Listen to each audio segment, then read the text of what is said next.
Hi friends, welcome to our channel. இன்றைக்கி நம்ம சேனலில் சிக்கன் பிரியாணி குக்கரில் எப்படி குலையாமல் பண்ணுறதுன்றதான் பார்க்க போகிறோம். அது நார்மல் ரைஸில் நம்ம வீட்டில் வச்சுருக்கோம் இல்லையா சாப்பாட்டு ரைஸு, அதில் தான் பண்ண போகிறோம். வாங்க எப்படி பண்ணுறதுன்னு பார்க்கலாம். நம்ம சேனல் இது வரைக்கும் சப்ஸ்கிரைப் பண்ணலைன்னா சப்ஸ்கிரைப் பண்ணிக்கோங்க. அப்படியே பக்கத்துலேயே இருக்கிற பெல் பட்டனையும் கிளிக் பண்ணிக்கோங்க. வீடியோவை ஃபுல்லாக பாருங்கள்.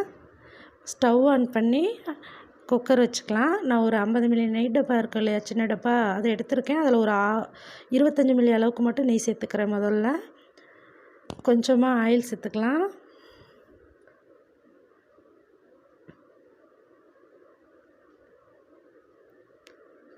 ஆயில் நல்லா சூடானதுக்கப்புறம் பட்டை, லவங்கம், ஏலக்காய் கொஞ்சம் கொஞ்சம் எடுத்து வச்சுருக்கேன், அதையும் சேர்த்துக்கலாம். நம்ம சேனலில் பாத்திரத்தில் எப்படி சிக்கன் பிரியாணி பண்ணணும் குலையாமல் அப்படின்ற வீடியோவும் அப்லோட் பண்ணியிருக்கோம். அதோட லிங்க் நான் கீழே டிஸ்கிரிப்ஷனில் கொடுக்குறேன், போய் செக் பண்ணி பாருங்கள். இப்போ 5 பச்சை மிளகாய் காரத்துக்கு ஏற்ற மாதிரி சேர்த்துருக்கேன். பெரிய வெங்காயம் மீடியம் சைஸ் 3 வெங்காயம் நறுக்கி வச்சுருந்தேன், அதையும் அதோட சேர்த்துக்கலாம். இப்போ இதை நல்லா மிக்ஸ் பண்ணி விட்டுக்கோங்க. வெங்காயம் நல்லா வதங்கி வந்துருச்சு. இப்போது இஞ்சி பூண்டு பேஸ்ட் சேர்த்துக்கலாம். நான் ஒரு 2 கரண்டி இஞ்சி பூண்டு அளவு சேர்த்துக்கிறேன். இதையும் நல்லா மிக்ஸ் பண்ணி விட்டுக்கோங்க.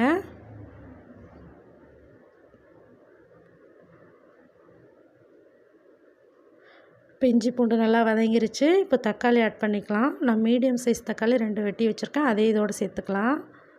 எப்பயுமே பிரியாணிக்கு வெங்காயம் அதிகமாக இருக்கணும், தக்காளி கம்மியாக தான் இருக்கணும். ஏன்னா தக்காளி அதிகமாக இருந்தால் சாப்பாடு குழஞ்சிடும். அதனால்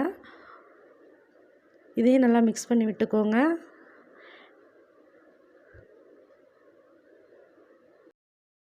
வெங்காயம் தக்காளி எல்லாம் நல்லா வதங்கிருச்சு. இப்போ இந்த ஸ்டேஜில் புதினா சேர்த்துக்கலாம்.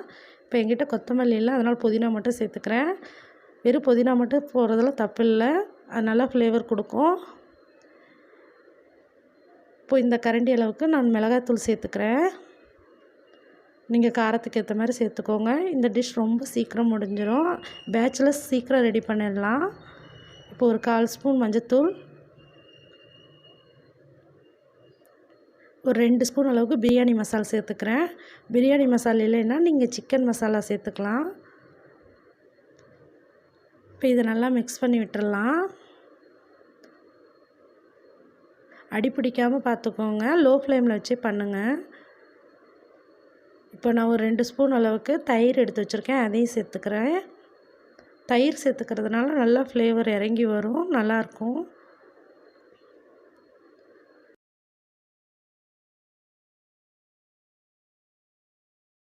இதையும் நல்லா மிக்ஸ் பண்ணி விட்டுடலாம்.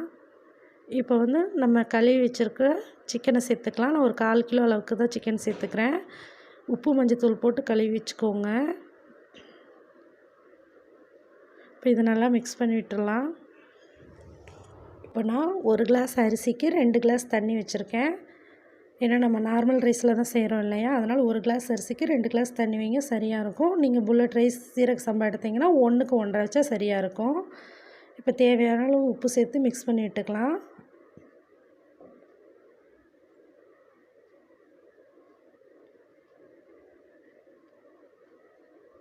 இப்போ கழுவி வச்சுருக்கிற அரிசியை சேர்த்துக்கலாம். நான் அரிசியை ஊறலாம் வைக்கல, ஊற வச்சு நீங்கள் சேர்த்துக்கிறதா இருந்தால் 1க்கு 1.25 வைங்க. குக்கரில் செய்கிறதா இருந்தால், பாத்திரத்தில் செய்கிறதா இருந்தால் 1க்கு 2 தான் வைக்கணும்.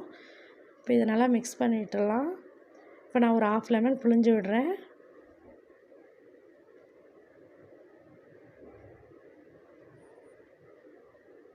இப்போ ஃப்ளேவருக்காக இன்னும் கொஞ்சம் புதினா சேர்த்துக்கலாம்.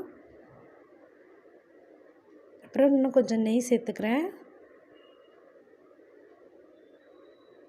இப்போது விசில் போட்டு மூடிடலாம். ஒரு 3 விசில் விட்டுடுங்க, சரியாக இருக்கும். இப்போ ப்ரெஷர் நல்லா அடங்கிடுச்சு. இப்போ நம்ம ஓப்பன் பண்ணி பார்ப்போம்.